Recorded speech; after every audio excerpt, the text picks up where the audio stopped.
G'day everyone, Sparky from the train gang here. Today I'm going to do an overview of Clarkefield Railway Station, including its history, current operations, as well as any future changes it may see. Clarkefield Station was opened in December of 1862, around a year after work in progress line meant to go from Melbourne to the gold mines around Bendigo was extended from Sunbury to Woodend, and was originally named Lancefield Road, named after the road that was nearby, Lancefield Road, to avoid any confusion, and served the small farming community in the immediate area. Lancefield Road, as shown here, was a fairly straightforward twin-platform station with no bypass and only one crossing track, which was only useful for some services, only allowing a down train on the right-hand track to go to the left and vice versa. By the way, in Victorian railway terms, down refers to away from the city and up refers to towards the city. The station also had two dead-end sidings, both on the up track, which led to a small shed and dead-end goods platform, respectively, with two small sidings jutting out in the opposite directions. Apart from this, there's not much to see. An interesting point of note was that the station was not interlocked until 2 years after it was first opened. Interlocked, when talking about the railways, refers to the system that allows the points to be connected to the signals and to the signal box in the station. So meaning that someone had to go out and manually change the points and the signals every time a train went through. But this was fixed very quickly on the existence of the station. The station later was then renamed to Lancefield Junction in 1881, when the Lancefield branch line opened, which went from Lancefield Junction along the relatively short distance to the centre of the small regional town of Lancefield, sometimes referred to as the Clarkefield and Lancefield line because of this, and then continued on to Kilmore, but this section was only open for a brief part of the 1890s until it was closed, leaving the line to terminate at Lancefield until the entire branch line was closed on the 13th of August 1956, due to a lack of use and the shrinking railway network. And not much of this line remains, though you can still clearly see the track bed in some areas, and a trestle bed still remains, but as far as I know, there is no plans for this old alignment. The addition of the Lancefield line did not affect the overall layout of the station that much, apart from adding another crossover track in the same orientation as the first one, as well as turning one of the previously dead-end sidings into the beginning of the branch line.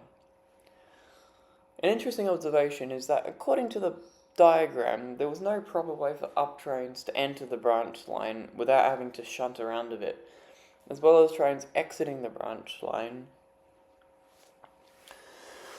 would seemingly have a hard time getting out onto the up track. This leads me to believe that the Lancefield line was run either as a shuttle or would continue on down the line after leaving the branch, but that would mean the locomotive would have to switch ends here to go down. So the more likely option would be either the shuttle theory or the train would just shunt around, which would have been tedious and time consuming and would have to block both the up and down lines for the time it took to get started, but you gotta do what you gotta do.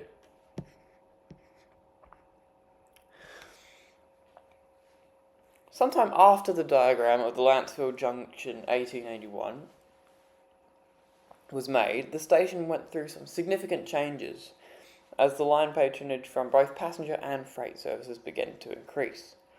So a large siding was built before the platform on the down track, and another two sidings were built in the yards alongside the up track, one of them being a dead-end storage yard, and the other having a turntable to turn trains around at the end of it. And a small station building was built on the up track platform, otherwise known as Platform 1, and semaphore signals were added to protect the entrance to the Lancefield line, as well as up and down of the platforms on the main line. Station later saw more development between 1918 and 1925, It saw a new entrance onto the main line from the dead-end siding on the upside of the tracks to enter to the dam track via the original crossing track built back in the days of Lancefield Road, as well as a new coal happer just down the dead-end goods platform.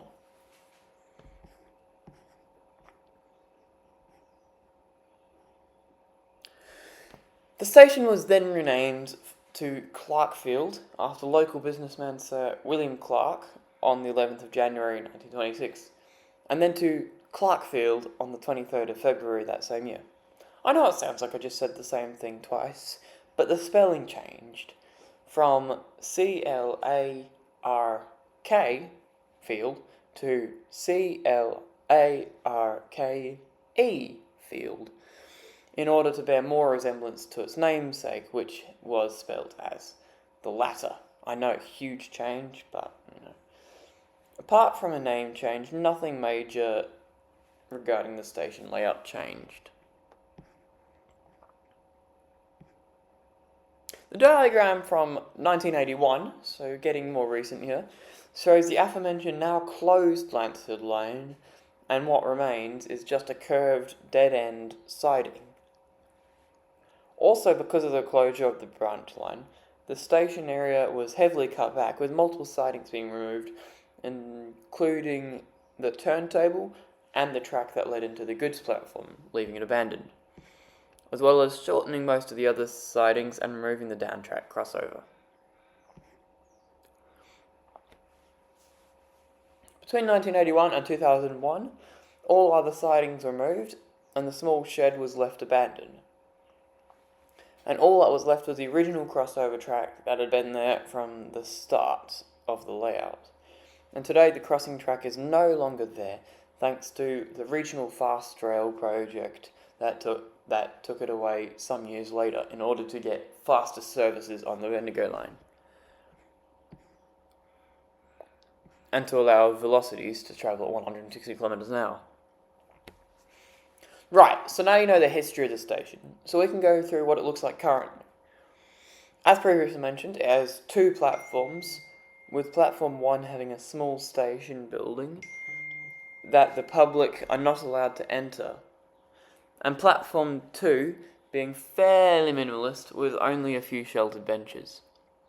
Both platforms have displays showing when the next train will arrive, a nice thing about V-Line stations that some metro stations are definitely lacking.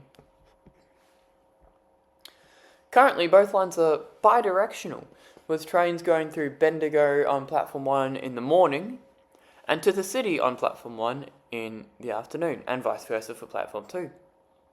So in some ways like the city loop. Clarkefield holds up a weekday frequency of roughly every hour and a little bit less on weekends. Not too bad for a station that size. And sees Bendigo and Echuca line trains stopping there. But the Swan Hill trains always go express through, which is a very interesting sight. I wasn't able to capture this on camera, but I'd love to see it.